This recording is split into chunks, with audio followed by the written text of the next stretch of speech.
buenos días, queridas comunidad nativa. Sean todos y todas muy bienvenidos a esta jornada de miércoles que ya iniciamos aquí, desde nuestro espacio Sarañani, para el Festival Arica Nativa número 16, que con su lema Acancaña, que es Acá estamos. Mi nombre es Camila Araya Jiménez y hoy retomamos la escuela abierta con este ciclo de charlas, encuentros y cursos dedicados a dialogar sobre el cine realizado desde las fronteras y los pueblos rurales, con una mirada nativa.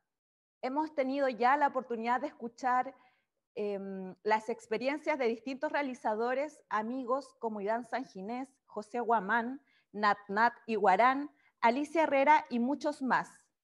Saludamos y agradecemos a todas las organizaciones amigas y a las comunidades que aportan y hacen posible esta edición del festival, y por supuesto a todo el equipo de la Fundación Altiplano que apoyan en estas transmisiones. Muchas gracias también a todos ustedes por acompañarnos hoy y durante todo el festival. No olviden que tenemos más de 70 películas en competencias disponibles en nuestro sitio web www.aricanativa.cl y que podrán ver hasta el 7 de noviembre. Es completamente gratuito, solo deben entrar y disfrutar. Sin más preámbulos, damos el inicio a este curso para hablar de guiones con perspectivas de género, junto a una gran invitada que presentaremos a continuación. Esta mañana tenemos el agrado de contar con la presencia de Florencia Tundis, egresada de la carrera de guión cinematográfico de la ENERC. Tiene una amplia experiencia en escritura de largometrajes y cortometrajes de ficción y cine documental, y ha dedicado su carrera a enseñar sobre guiones desde una mirada de feminismo y de género. Muy bienvenida, Florencia. Muchas gracias por acompañarnos.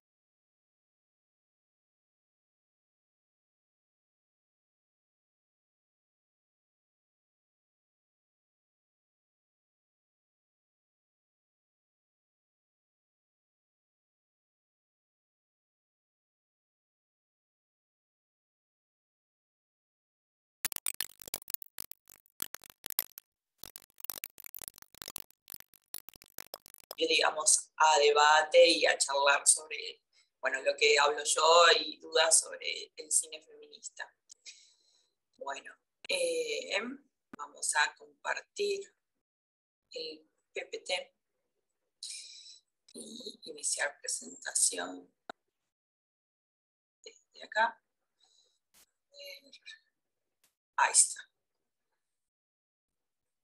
Bueno, primero voy a hablar un poco de cómo llegué, digamos, a especializarme un poco en guiones y cine con perspectiva de género. Como bien me presentaron, yo estudié cine, estudié guión, pero antes estudié economía. Soy economista también y pertenezco a la organización Economía Feminista. Estamos en las redes, por ahí no sé si en Chile nos conocerán.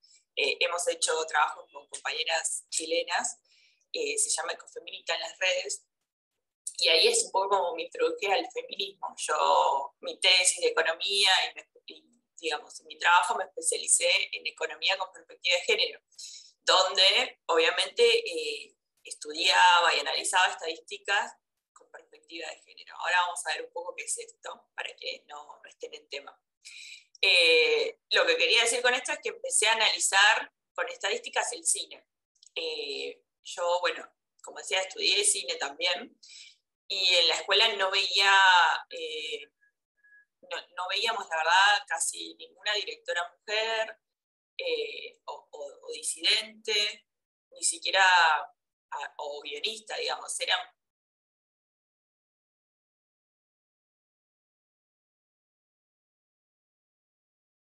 cis es que su sexo. Esta reunión está siendo grabada. Propietario, ¿no? De clase media alta.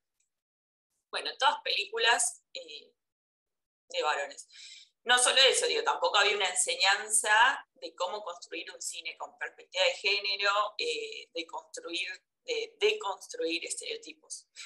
Entonces, bueno, primero, yo como alumna de cine éramos mayoría mujeres, y me preguntaba por qué después no había mayoría mujeres en los roles detrás de cámara. Y ahí es cuando, bueno, empecé a ver las estadísticas con una compañera, con la que llevo adelante este proyecto de cine feminista que se llama Maitena Minela. Empezamos a analizar festivales para ver la participación de mujeres y disidencias en estos festivales.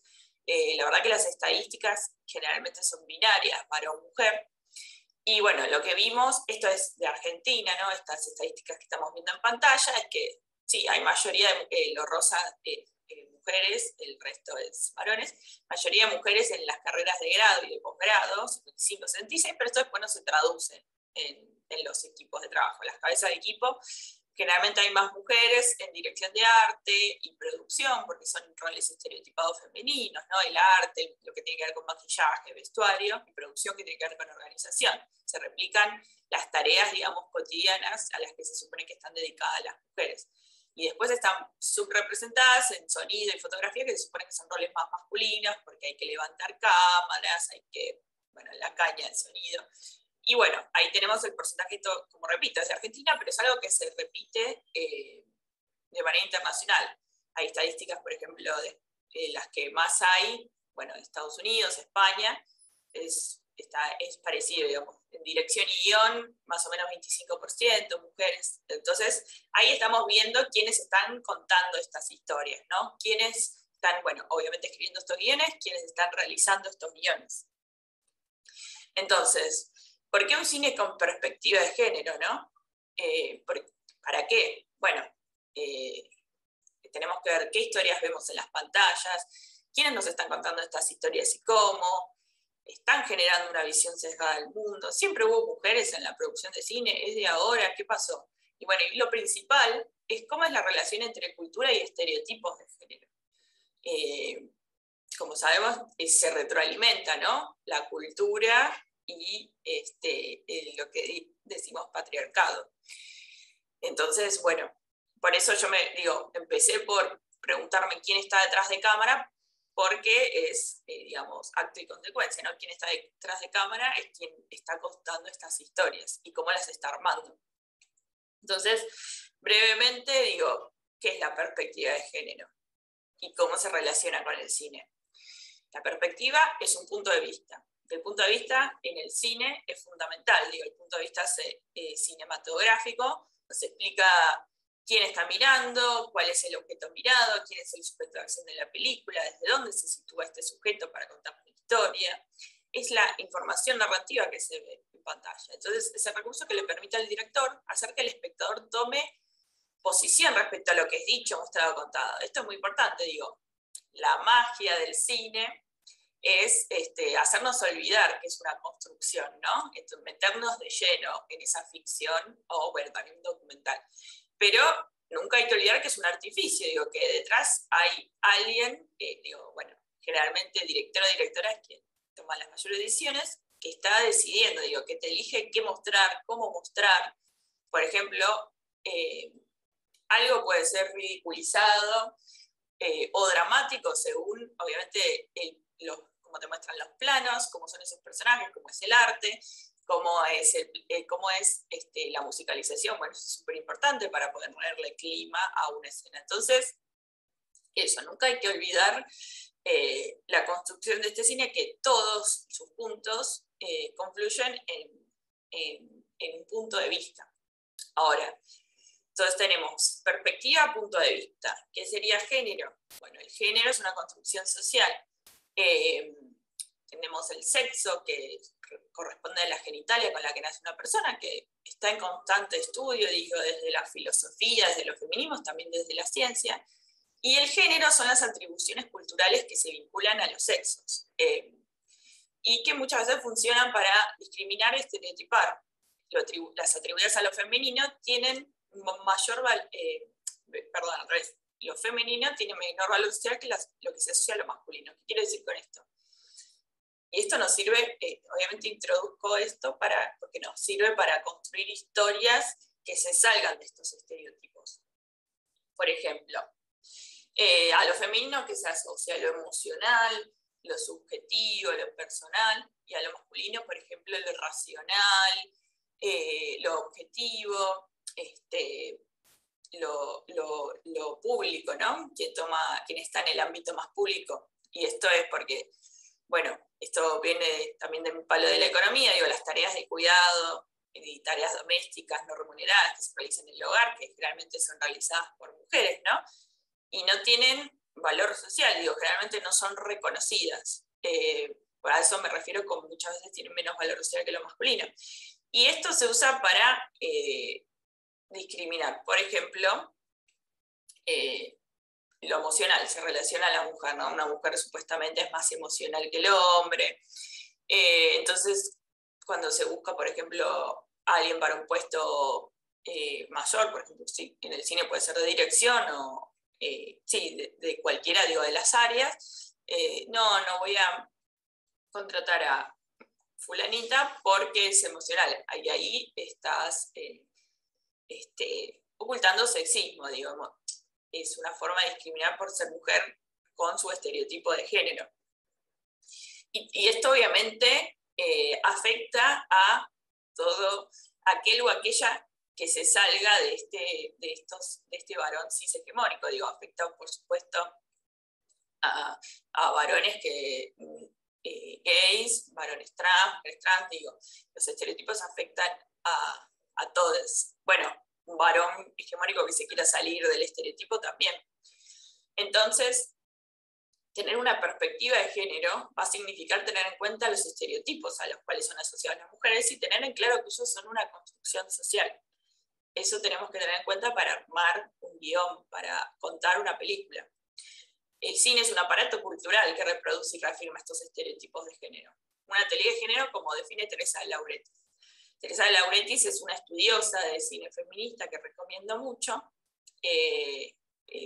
para quien, por la, digamos, no me alcanza la charla clase de hoy para hablar de las estudiosas de cine feminista, pero el cine feminista tiene todo un estudio, digamos, una base de estudios de hace décadas, y recomiendo, si quieren adentrarse en el tema, bueno, esto a Teresa de Lauretis, también está Laura Mulvey, que es como, un poco fue como la precursora, que en los 70 sacó un texto que se llama, ay, se me fue el nombre, Placer visual y cine narrativo, que habla esto de quién es el objeto y quién es el sujeto de acción en una película, que ahora vamos a ver.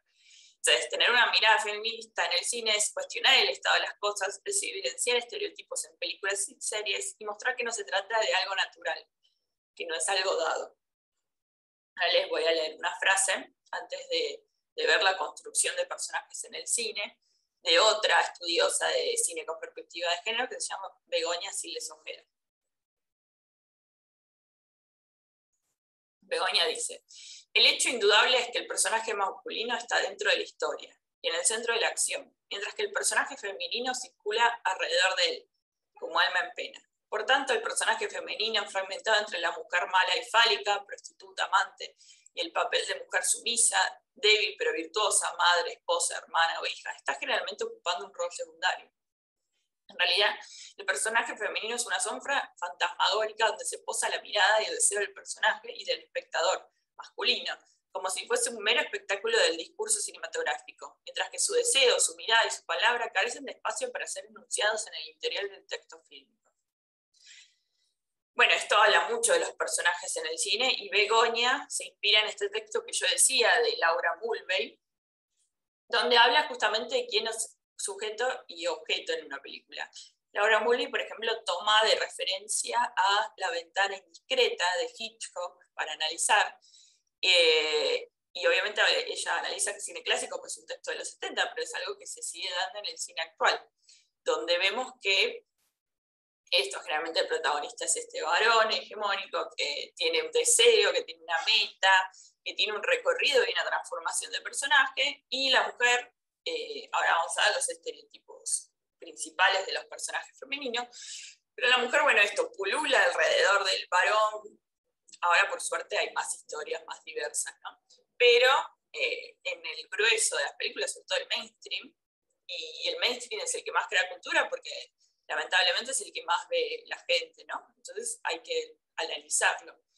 Y entonces tenemos a este hombre que acciona, que tiene deseo, que tiene motivación, y vemos al personajes femeninos generalmente en un rol secundario, la esposa, la hija, la amante, que no tiene deseo propio o historia propia, parecería que es como solo existe en función de este varón. Y bueno, y también estereotipada desde su rol, como puede ser ama de casa, madre, hasta estereotipada de aspecto, ¿no? Porque justamente lo que hace el cine es perpetuar estereotipos visuales, digamos, de mujeres, ¿no?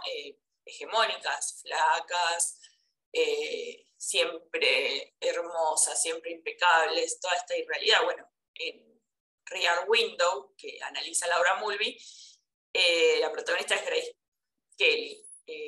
Grace Kelly hermosa, digo, y está siempre toda la película como si fuera una fiesta. Y ella, bueno, otro estereotipo es que lo único que le interesa es la moda y el protagonista, y bueno, ese en cine clásico era muy común esto, pero ahora sí, digamos, lo que pasa es que estos estereotipos físicos, digo, en la pantalla, obviamente van evolucionando, no es algo constante, pero siempre están impuestos, digo.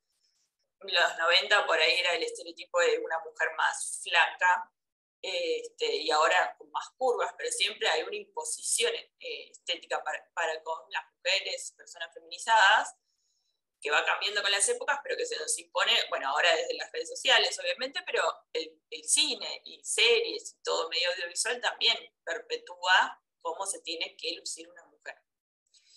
Entonces tenemos al personaje, que es el sujeto protagonista de la acción, y punto de partida de las acciones dramáticas, y es la representación dramática del universo tesis, y nervio temático y narrativo de la película. Y acá esto que yo decía, tenemos al personaje principal, que es este que acciona, tiene generalmente una antagonista. Este antagonista puede ser otro personaje, una fuerza de la naturaleza, o algo, esto sería un conflicto externo o un conflicto interno, un aspecto de carácter del protagonista. Y generalmente el personaje secundario interactúa con este personaje principal y como contraste, como mensajero, como comic relief, y acá era lo que yo decía, que digo, está bien que obviamente haya personajes secundarios femeninos, pero es importante que no sean estereotipados y tengan su propia profundidad, o sea, que sean multifacéticos, ¿no? Que existan más allá del deseo del personaje principal masculino. Después, para la construcción de personajes en un guión como esencia del drama, tenemos arquetipos, ¿no? Que es un personaje universal, son los personajes clásicos. Tenemos el positivo, que es el típico héroe o mujer benefactora, el arquetipo negativo, el malvado, la mujer tentadora, son arquetipos construidos en base a una mirada androcentrista. Después tenemos algunos que son más ambiguos, que son siempre los más interesantes, ¿no? Esto también es importante. Construir personajes que no son ni del todo buenos ni del todo malos, que no sean caricaturescos. Eso que se da mucho en varones, digo que no son pero también en estos personajes que se salen del varón hegemónico es muy importante que no sean nadie, o sea, la realidad es que nadie es del todo bueno ni del todo malo, entonces construir personajes reales, ¿no? Después ahí tenemos el arquetipo o el estereotipo. Que el estereotipo en el cine se usa como personajes con características que son fácilmente reconocibles. Por ejemplo, el argentino chanta, la ama de casa esperada, la viuda que es puro dolor, la marica mala, el gay fan de la moda, etc. Son estereotipos que se usan en el cine, en los guiones, para ser fácilmente reconocibles y empatizar. Pero, ¿qué pasa? Sí, suelen perpetuar roles de género.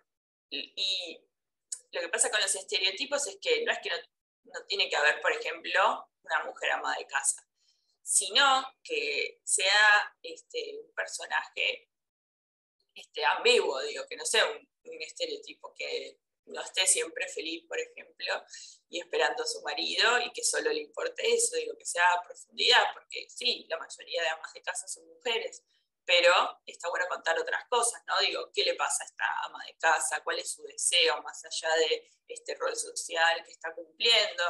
También, obviamente, películas donde un amo de casa, digo, salirse de estos estereotipos y cuando quiero tratar estereotipos, darle profundidad. Entonces, para la construcción de personajes, tenemos 3 dimensiones: la fisiológica, la sociológica y la psicológica. La fisiológica es el sexo, edad, aspecto. Esto es lo que prestar atención a la diversidad para salirse de los cánones hegemónicos. Por ejemplo, la edad es súper importante que haya mujeres, lo que suele, mujeres más allá de sus 20, ¿no? Lo que suele pasar, esto también hay en internet varios como gráficos que te muestran el pico en la carrera de las actrices mujeres, comparado con el pico en la carrera de los actores varones. Y siempre lo que pasa es que las mujeres tienen su pico entre los 20 y los 30 y cortos, y el varón más a los 40 o 50, digo. Y esto no es casualidad, es que se suele mostrar a la mujer joven y no se la deja envejecer. No se muestran personajes femeninos grandes, o si es grande es como eso, o muy rol secundario, o totalmente ya como que su vida ya pasó. En cambio, el varón es como que sí se lo deja envejecer. Muchos actores, de hecho, empiezan su carrera de más grande, no pasa lo mismo con las mujeres. Y salvo, bueno, por supuesto, excepciones que son quizás las más exitosas, pero después, y obviamente también se genera un estereotipo de vincular a una mujer joven con un varón grande, ¿no? Que eso también siempre es muy difícil verlo al revés, ¿no? Por ejemplo, una mujer más grande con un varón joven, y eso se repercute en la realidad. Y esta mujer joven va a ser de todo, por ahí un rol para alguien que sería más de 30 y largos y 40 lo hace alguien joven porque se perpetúa que siempre luzca joven.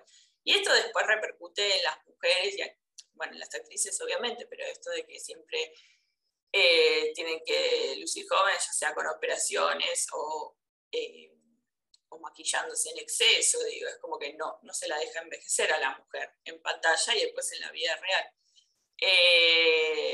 Y después el aspecto, bueno, es muy importante que a la hora de construir personajes y escribir guiones, si se va a poner cosas de su aspecto, sea para la trama, digo, que sirva para la trama. Si yo solo voy a poner una mujer, esto que generalmente no está en el guión, sino en su complemento, que es la descripción de personaje.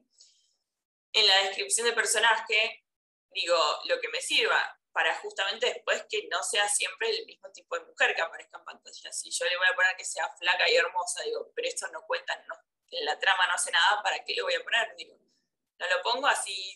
Después obviamente que va a depender, no sé si como guionistas después dirigimos, o tenemos confianza con directora, digo, porque después en definitiva quien elige esos actores es él o la directora, ¿no? Pero ya de entrada podemos no estereotipar con respecto al aspecto físico. Lo mismo con la sociología, que lo componen la clase social, la educación, el entorno en el que se mueve, el trabajo. Entonces ahí nos tenemos que preguntar, esto que yo decía, ¿estoy estereotipando trabajos, roles de varones y mujeres? Si lo hago, ¿es desde una mirada crítica? Digo, está bueno, una desde chique se llena obviamente de lo que ve en pantalla y sigue ejemplos. Entonces está bueno ver mujeres y disidencias en roles que se supone no son comunes o que no vemos tanto. Lo mismo con varones. Está bueno verlos cuidando, por ejemplo, ¿no? Ocupándose de las tareas domésticas. Y si los vemos no ocupándose, que sea desde una mirada crítica. Y bueno, la psicología de estos personajes es el producto de los otros dos, ¿no? La suma total de su conjunto físico y las influencias con su entorno ejerce sobre él o ella. Esa actitud hacia la vida, complejos temperamentos, extrovertido, introvertido, etc. Bueno, eso también, ¿no? Tener en cuenta estos estereotipos de género para salirse y que no sean planos, personajes planos. Ahora, a partir de esto que vimos, ¿cuáles son algunos estereotipos clásicos y modernos de personajes femeninos? Un poco de agua.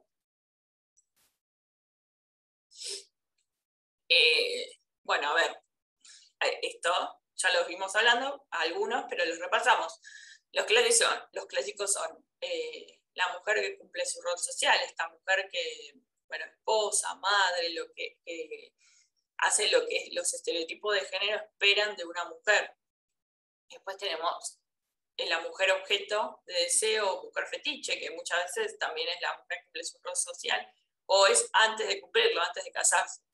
Que esto que decía de Grace Kelly, por ejemplo. O bueno, en las películas de acción es muy común, la mujer que siempre está sexualizada y el varón no. La mujer siempre anda con ropa cortita, ajustada, incómoda para algo de acción, pero eso no importa porque tenemos una mirada sexualizada como objeto de la mujer. Entonces ahí tenemos, por ejemplo, ahí también a la hora de escribir, realizar películas, digo, ¿por qué le estamos poniendo esta ropa? ¿Es lo que usaría una mujer? Ahí es necesario una perspectiva de género.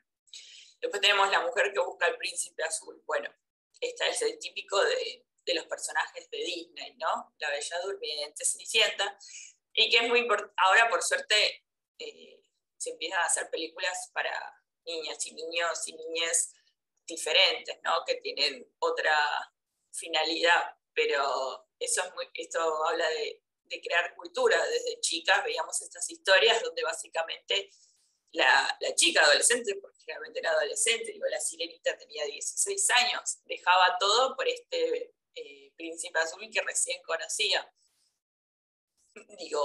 Todo, aunque le gustara hacer otra cosa. Bueno, en La Bella y la Bestia también ella le gustaba cantar y quería irse de esa vida provincial, pero al final terminaba con un príncipe, entonces es como que siempre teníamos el mismo final.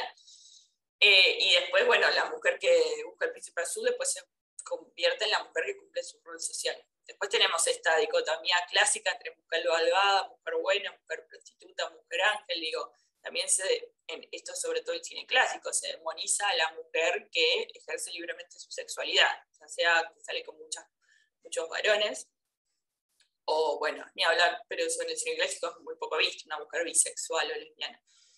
Y se la pone como la mujer malvada, generalmente incluso es morocha y la mujer buena es rubia, o también la mujer malvada es como iluminada de una forma más oscura y la mujer buena es más angelical, esto es muy común. Ahí que tenemos en imagen a mujer bonita, es una prostituta y al principio es como eso, ¿no? Que tiene... Perdón, estaba leyendo un mensaje, no, era una bienvenida a ver si alguien preguntaba algo. Y ella se transforma finalmente, bueno, hay una romantización de la prostitución. Bueno, Mujer Bonita es una buena película para analizar de perspectiva de género porque tiene un poco de todo. Pasa a ser de la mujer prostituta mala a esta que cumple su rol social, que busca a su príncipe azul. Bueno, ella obviamente, Julia Roberts, hermosa. Y después tenemos un par de estereotipos que acá nombro, que son los más modernos. María Pixie Girl, que aparece a partir de que la nombra un crítico de cine, que es esta mujer que también existe alrededor del hombre para alegrarlo, para darse cuenta que la vida vale la pena. El término nació a partir de la película Elizabeth Town de Cameron Crowe, pero se puede ver en otras películas, por ejemplo, típico en las de Woody Allen, que está este personaje femenino, joven, hermosa, y está el personaje maduro. Tenemos todos los estereotipos de género, ¿no? El personaje más grande, más maduro, que está en una crisis de vida, y como que la mujer joven le da cuenta de por qué vale la pena vivirla, ¿no? O por qué ese varón es alguien destacado, ¿no? Después tenemos la masculinización de la mujer para ser superheroína, como que cuando no es este personaje secundario súper fetichizado en las películas de acción, tenemos a esta mujer que para protagonizar se tiene que masculinizar, ¿no? Y después tenemos el estereotipo de nacida sexy ayer, que es algo que se ve, por ejemplo, en las películas El Quinto Elemento o Wonder Woman, la nueva, la primera, que es esta mujer grande, hermosa, que un hombre le tiene que demostrar cómo es el mundo. Está un poco aniñada, ¿no? Pero es como una niña o adolescente en el cuerpo de una mujer adulta, sexy, obviamente. Y este hombre le muestra cómo es el mundo, cómo son las cosas, ¿no? Es medio una fantasía de ese director o guionista de tener una mujer sexy adulta y le muestra cómo son las cosas.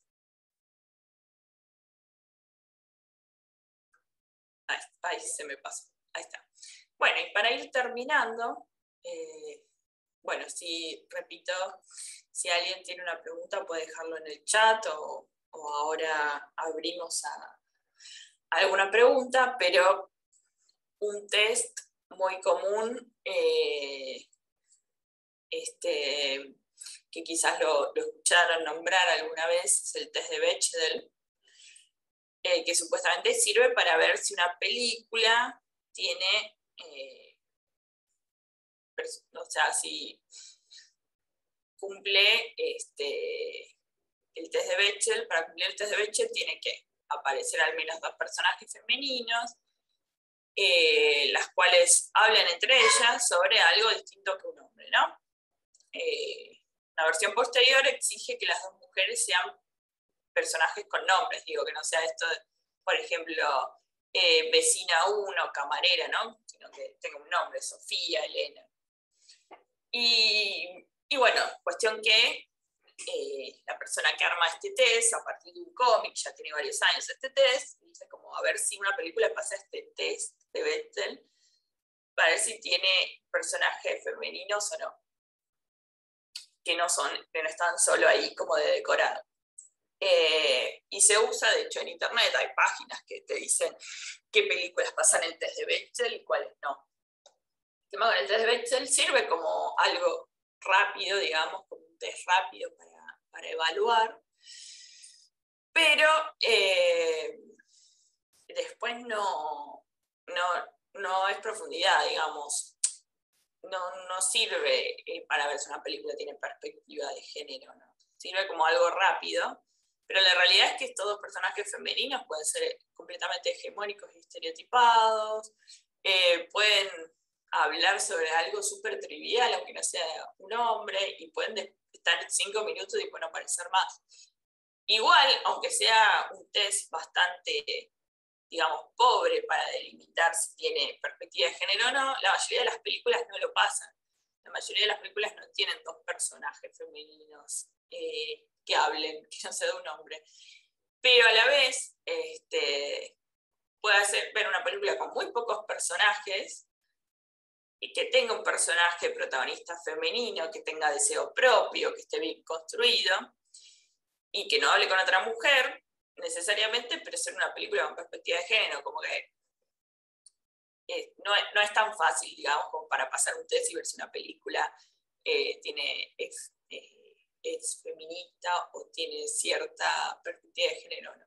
Entonces, ¿qué le agregaríamos a ese test? Bueno, hay un poco de lo que ya hablé, digo, ¿cuál es el deseo de esos personajes femeninos? ¿Cuál es la proporción varón-mujer de las cabezas de equipo? Esto es de lo que hablo. Un cine feminista con perspectiva de género necesariamente debería tener mujeres y disidencias detrás de cámara. Por muchas cuestiones, digo. Y ahora voy a hablar algo. Otra cosita, es importante no solo ver personajes femeninos y salir de lo binario, también personajes LGBT que no estén solo de decorado o que su único problema no sea ser gay, bisexual, lesbiana, trans, digo, que tengan una vida más allá de su sexualidad o género. Bueno, como decía detrás de cámara, esto no significa que un varón no pueda hacer películas con perspectiva de género o que una mujer haga siempre películas con perspectiva de género. No, hay casos para todo, digo, varones que hacen buenas películas con buenos personajes femeninos, mujeres que hacen películas con personajes femeninos que son re estereotipados. Igualmente, estadísticamente, se pasa al revés. Si hay una mujer atrás de cámara, generalmente tiende a hacer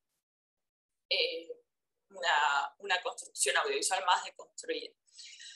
Además, digo, con esto que mostré de que a las mujeres y ciencias no se les da tanto trabajo en cine y publicidad, me parece muy importante que, por ejemplo, si un varón quiere hacer una película feminista o quiere contar algo feminista, que contrate mujeres, digo, en cualquier rol, porque si no, digo, desde los feminismos se dice mucho, digo, un varón que quiere ser feminista, estar, digamos, ser aliado, tiene que dejarle también lugar a las compañeras. Entonces es muy importante esto de que haya mujeres detrás de cámara, que generalmente no tienen las mismas oportunidades laborales que los varones.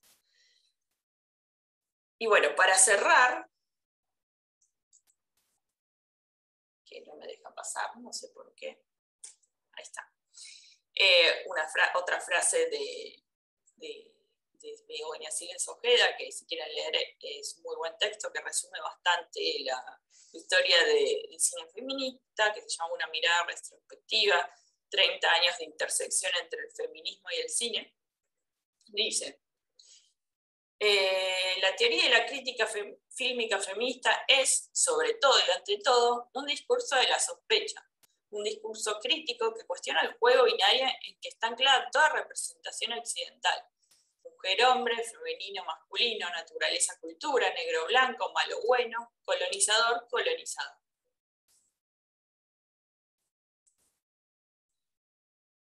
Bueno, y eso fue toda.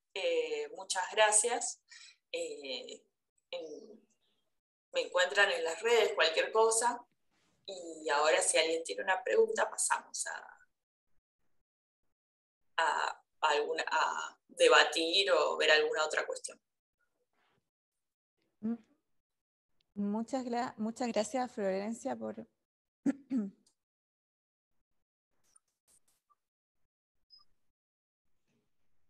Muchas gracias, Florencia, por compartir con nosotros tu experiencia y conocimiento. De nuevo, igual abro los micrófonos para que, perdón, los comentarios para que podamos seguir con esta conversación. Y bueno, dedicamos especialmente a mujeres, perdón. Ya, ahí tenemos las primeras preguntas, disculpa. En dramaturgia, la estructura clásica aristotélica es la más usada. ¿Qué piensas de que esa estructura se puede considerar patriarcal? ¿Y qué estructura con perspectiva de género se puede utilizar? Sí, a ver, la estructura aristotélica sí es algo que se ve también en guión. La estructura aristotélica, yo creo que una estructura se puede siempre hacer desde una perspectiva de género. O sea, tenemos lo clásico, ¿no? Principio, medio, fin. O, bueno, siempre tiene nombres diferentes según quien lo dé. Introducción, desarrollo final. Sí, completamente se puede hacer una perspectiva de género. De hecho, me parece importante para...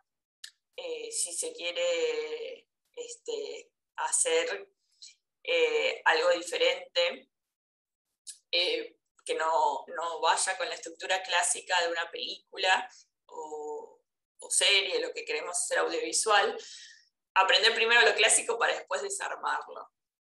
Lo mismo pasa con analizar una película o serie con perspectiva de género. Digo, tenemos que ver lo que no, digo, lo clásico para criticarlo, analizarlo. Criticarlo, digo, desde una mirada crítica, no criticarlo por criticar. Esto siempre es importante, no es que criticamos desde la teoría feminista, tanto fílmica como no, como esto es malo, bueno, ¿no? No, es esto que te digo, que decías, digo, analizar los elementos. Entonces, sí, completamente se puede hacer desde la estructura clásica. Bueno, ahora una segunda pregunta que nos dice Julio. ¿Qué te parece el cinemático cineasta francés que utiliza a mujeres para interpretar hombres y que ellos se transforman a la mitad de la película en ellas? No lo vi específicamente, lo voy a anotar para ver, así que no puedo opinar mucho, lamentablemente. Si me dan un ejemplo de película para anotarme y analizarla, la voy a ver. Sí, no sé si Julio quieres abrir tu micrófono quizás para comentar un poco de eso. Julio, ¿estás por Hola, ahí? sí, acá estoy. Hola. ¿Qué Hola tal? Florencia, muchas gracias por todo lo que nos vas contando, es muy interesante. Anteriormente igual había tenido una aproximación al cine con perspectiva de género. Me parece genial que sea así en todo caso, que se empiecen a generar igualdades también en los campos creativos. Y, y bueno, el cine de Mándico es muy extraño, yo lo vi en un festival de Valdivia, que es el internacional de allá.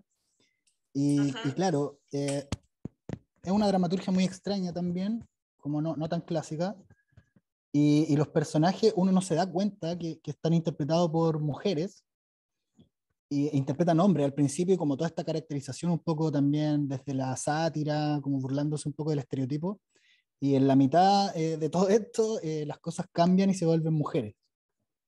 Entonces es muy curioso el Mándico, tiene varias películas, no recuerdo los nombres ahora.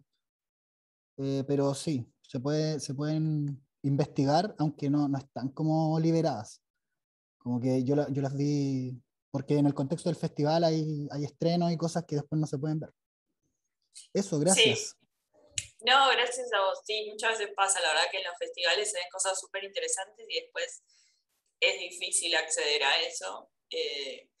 Y el común, esto que digo, ¿no? El mainstream y el cine independiente. Como que el cine independiente, no clásico, por ahí se ven cosas más rupturistas, pero no es lo que ve el grueso de la gente, entonces, bueno, hay que analizar ambas cosas. Para mí, por ejemplo, la perspectiva de género, el cine feminista, y directoras mujeres y disidentes tienen que estar en todos lados, tanto en el cine independiente, haciendo cosas que por ahí no te dejan hacer en el mainstream, pero también en el mainstream desarmando estereotipos para el grueso de la gente. Me parece súper interesante esto de personajes femeninos que están masculinizados para burlarse de estereotipos, siempre está bueno. No quiere decir igual, por ahí lo veo y después no me gusta, ¿no? Pero quiere decir, la idea me parece buena y después se descubran como mujeres. Lo que sí, creo que igual no es la intención de estas películas, por lo que veo, es personajes trans, no pasa por ese lado, según entiendo.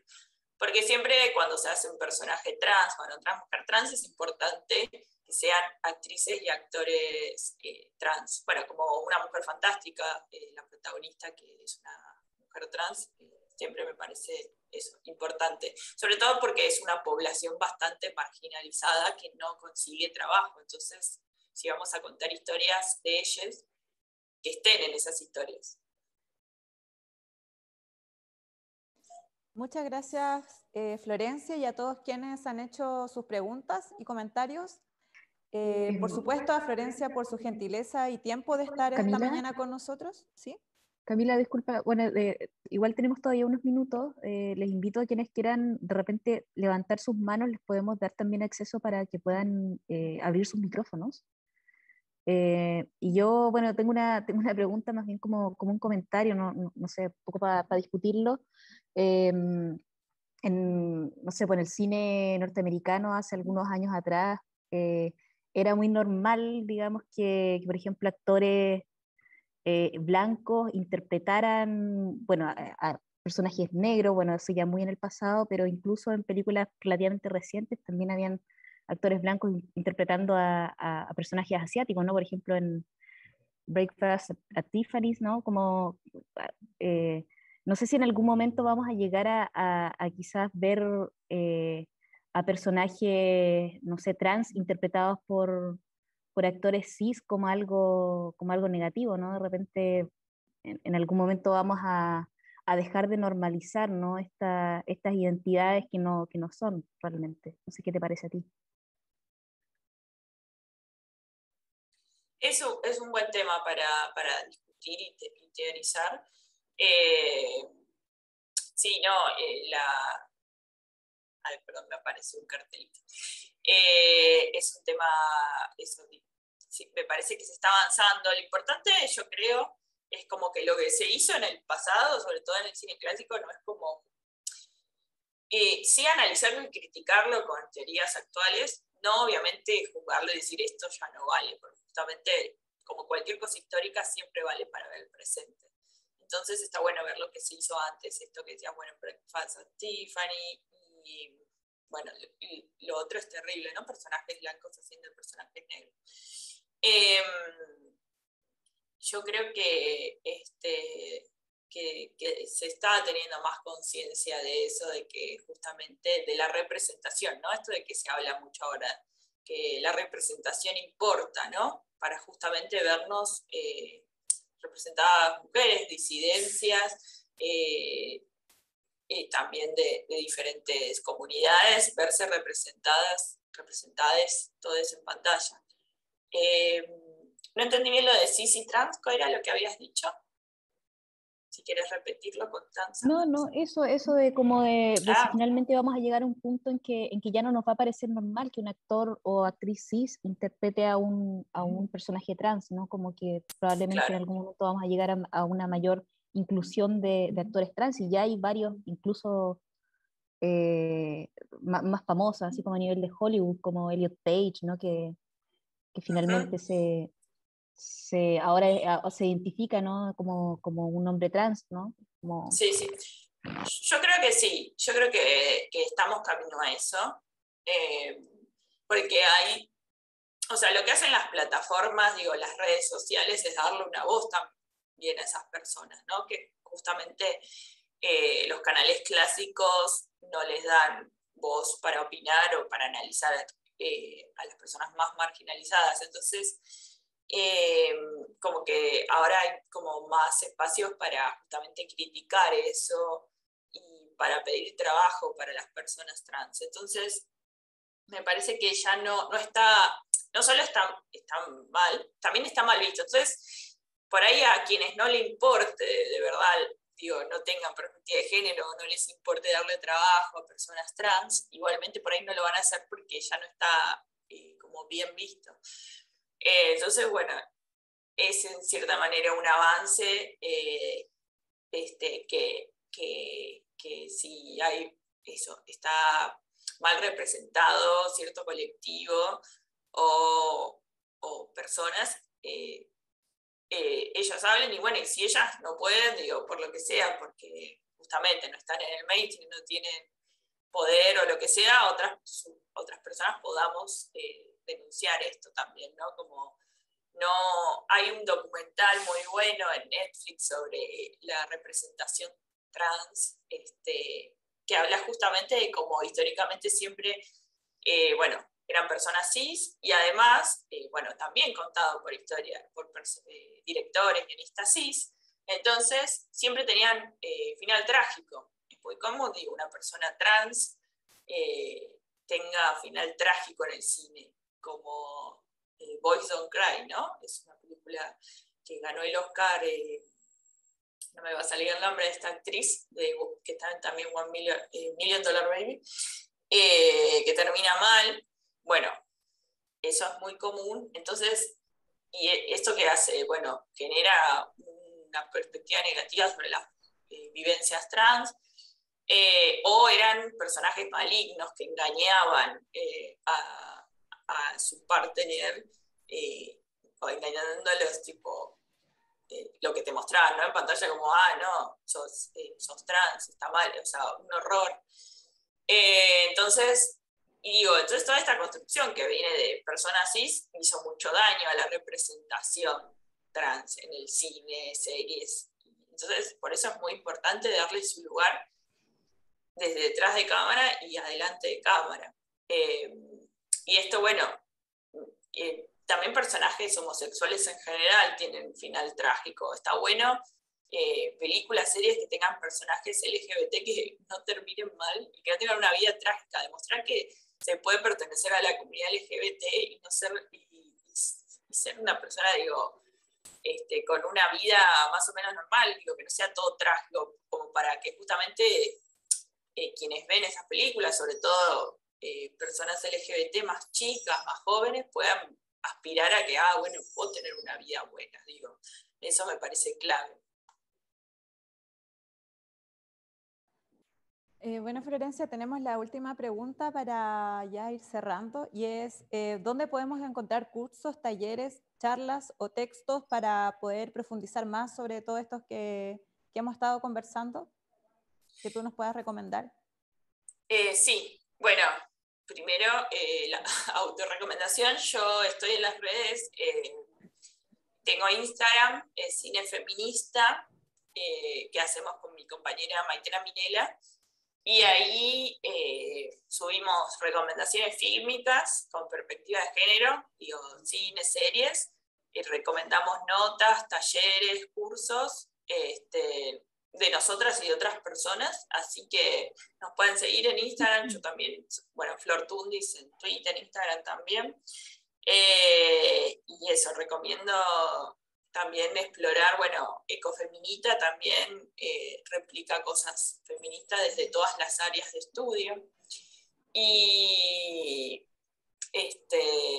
después, bueno, pasa que yo por ahí sé más de Argentina, pero igual nosotras recomendamos películas latinoamericanas internacionales, pero en Argentina tenemos un par de asociaciones feministas que son Mujeres MUA, se llaman Mujeres Audiovisuales, Dark Género, que todo el tiempo están como recomendando tutorías con perspectiva de género y películas, y difunden el trabajo, ¿no?, de mujeres directoras.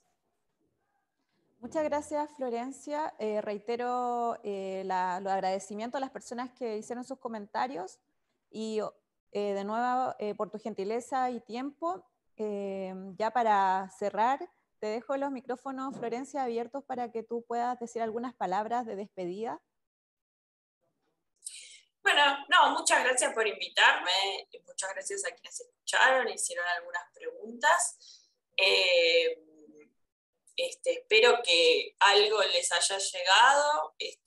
A veces en media hora es difícil, o una hora, digo, es difícil por ahí, o como que una quiere abarcar todos los temas y como que da un pantallazo de cada cosa, pero aunque sea un concepto que quede, o una idea, o la curiosidad por seguir explorando, está buenísimo. Y que cualquier cosa, bueno, que cuando vean películas, series o lo que sea, se fijen quién está detrás de cámara para ver y reconocer, digo, a ver, esto tenía perspectiva de género, hay mujeres detrás de cámara, esto no, así, y también reconocer, digo, cuando una película tiene paridad detrás de cámara. Y bueno, y que cualquier cosa que quieran preguntarme o averiguar más esto de cursos, tutorías, charlas, pueden escribirme en las redes.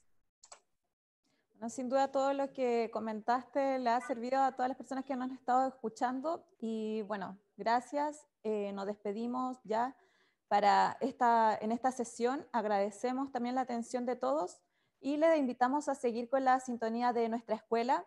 Ahora seguimos con la charla, Mujeres en el Cine, a cargo de dos grandes realizadoras que son Sofía Quirós y Ana María Muchnik. No se lo pierdan, los dejo totalmente invitados, y les recomendamos también que puedan revisar toda nuestra programación en la página web www.aricanativa.cl y ver las más de 70 películas en competencias desde sus casas, que están disponibles hasta el 7 de noviembre, que es este domingo. Reitero, muchas gracias a todos y a todas. Nos vemos luego, y que estén súper bien, que tengan una buena tarde. Chao, Hasta gracias. luego. Chao, Florencia.